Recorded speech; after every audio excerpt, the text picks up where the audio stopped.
आता माझी एक शाळा आहे, मला सरकारची कुठलीही ग्रँट नाही, फी घेऊन शिक्षकाची पगार आहे, सरकार एक रुपया देत नाही.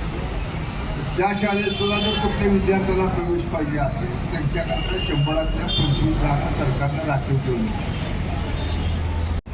मुलं आपण जोडतो शाळेवरती आणि शिक्षकावरती जबाबदारी टाकतो आणि शिक्षकाने मुलांना घडवावं.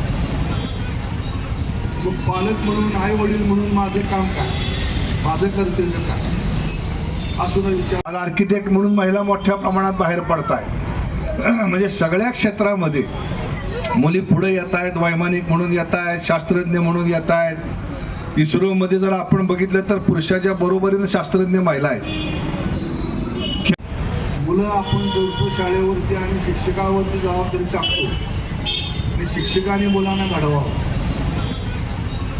मग पालक म्हणून, आई वडील म्हणून माझं काम काय, माझं कर्तव्य काय असं विचार. परिस्थितीमध्ये एका बाजूला चांगलं घडतंय, सगळंच काय निगेटिव्ह आहे असं नाही, खूप चांगलं घडतं. चांगलं घडलं नसतं तर एवढ्या मुली